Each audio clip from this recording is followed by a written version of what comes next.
This is your life. Are you who you? That's not. They're not gonna believe you're the worship pastor. It's not a new song. Hey guys, my name is Aidan Finn, and this is Sarah, my wife, and we've been married for 6 years. Almost 6 years. 6-ish years. Do it again. Hey guys, my name's Aidan, I'm Sarah. and we have been married for about 5.5 years. You didn't do the We're the Finns. We're That's the what they Finn. wanted. Oh, well now it's 4. Give the people what they want. Okay, go. Hey guys, my name's Aidan, Hi, I'm Sarah. and we're the Finns. And we've got a little son who is a year old. His name is Camden. He is this big.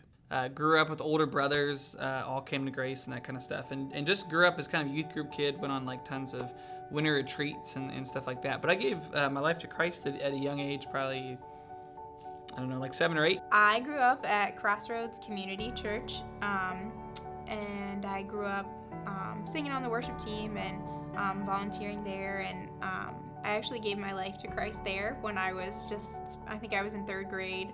I knew that Sarah was a Christian and she was cute and she sang. And Dangerous two I'm like, I gotta stay away from her. Yeah, I mean, I think everybody knows the obvious thing was you did look like Nick Jonas when we were in high school. But I always knew that she like loved Jesus and that like from kind of like her friendships and different things like that, like it was really central to her life. So I was always like attracted, like I wouldn't have been attracted to her if that wasn't something that like was very obvious about her life. We dated, broke up a couple times, you know, it happens, got engaged and then married.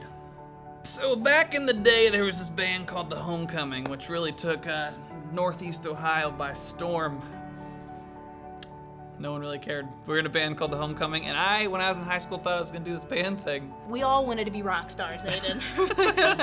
And I really I based a lot of my identity around that. So I was like, I wanted to be this band guy, I wanted to be this creative songwriter, photographer, blogger. I think identity is always a hard thing. Because even if you I feel like I didn't totally care what people thought, but I did. Or always in the back of your brain, what people are thinking about the decisions you're making, and you think everybody's watching you. Yeah. You think when you walk up a hall, or you think people are watching you, but they're not, they're just watching themselves. Mm-hmm. A lot of the friends that I had, started making a lot of decisions that I felt uncomfortable with and didn't agree with.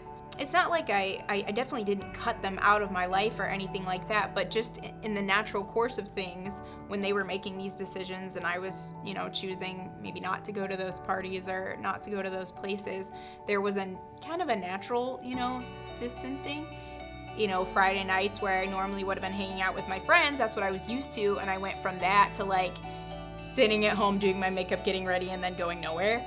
And it felt super lonely and a little depressing, and I just remember feeling am I making the wrong decision? Should I just go with my friends? Is it that big of a deal? Maybe I can just go and not do the things that they're doing but be around them. And I'm so grateful for that I didn't make those decisions, and it was such a small piece of my life that at the time felt so long and so lonely.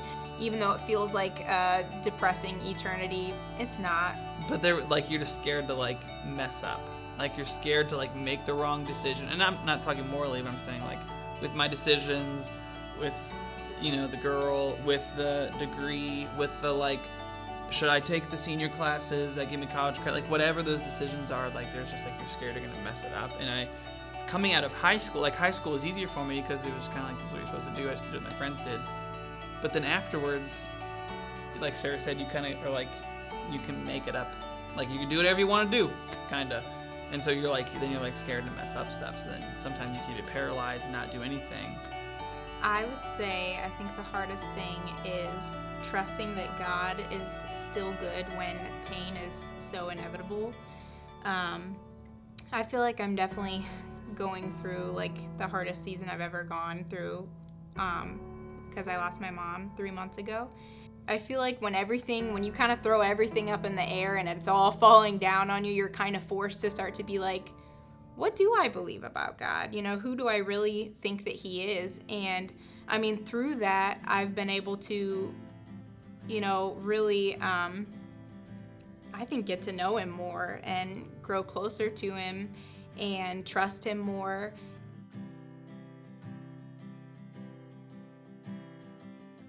Like friends and leaders and like a community and youth group and stuff around you to help you process through decisions, help you walk through relationships, help you walk. Because I had friends that like would kind of like get in a relationship and disappear, and you're like, well, that's I know it's gonna end wrong, and it did.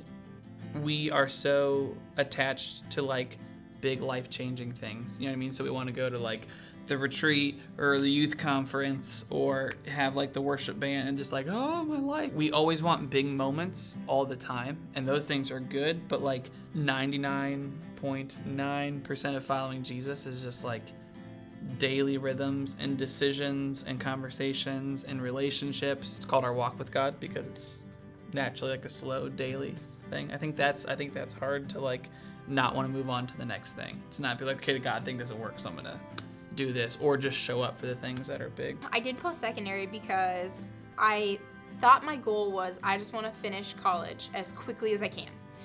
I didn't really think about what I wanted to do after that. I feel like there's a lot of pressure during that like age by a lot of like teachers and adults, random adults that you don't even really know, that'll come up to you and be like, so like, have you decided what you're gonna do with your life? And you're like, oh my gosh, is that what I'm supposed to be doing?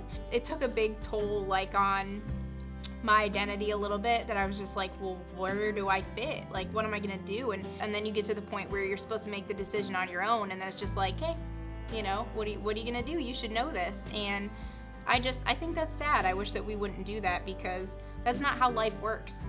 Your life is built in everyday little decisions that you make.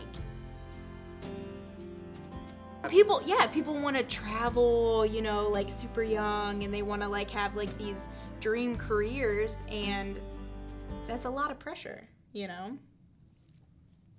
We sound like the oldest people. Do we sound old? I mean, I don't know. These kids have decisions. Someone needs to change that.